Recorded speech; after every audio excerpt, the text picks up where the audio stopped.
હું શિવાલય રેસિડેન્સી વતી ડૉક્ટર વિપુલ પટેલ અહીંયા મહામંત્રી તરીકે અમારી સોસાયટીમાં આજના દિવસે છેલ્લા 6 વાગ્યાથી 2 કલાકથી 4 કલાક સુધી લાઇટ જતી રહી.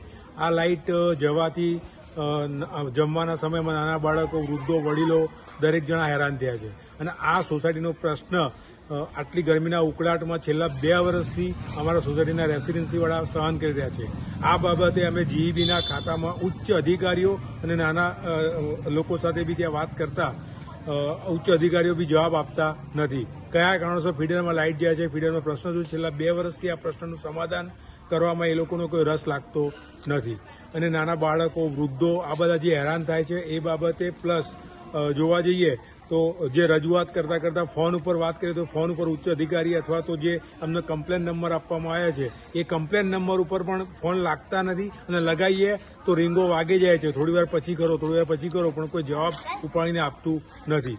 આ બધી રજૂઆત કરવા છતાં બી જો પ્રશ્નનું સમાધાન ના થતું હોય અને અરવલ્લી જિલ્લો આ જિલ્લા લેવલે જો આ પ્રશ્ન હોય તો ગ્રામ્ય સ્તરે શું હશે? બરાબર, આ બી વિચારો જેવો પ્રશ્ન છે.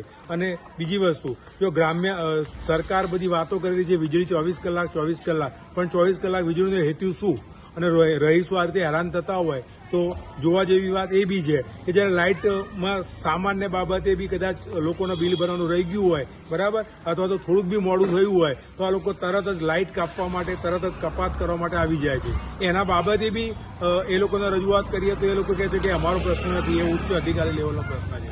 આ બધું કરતા જો પરેશાની થવાની જ હોય તો પછી સરકારની જે પ્રાથમિક જરૂરિયાતોમાં વીજળી અને પાણી કહીએ છીએ, બરાબર, તો વીજળી માટે બી જો અમે છેલ્લા 2 વર્ષથી આ પ્રશ્ન સોલ્વ કરવા માટે શું કરવું અને નિરાકરણ આવવા માટે કંઈક રસ્તો બતાવો.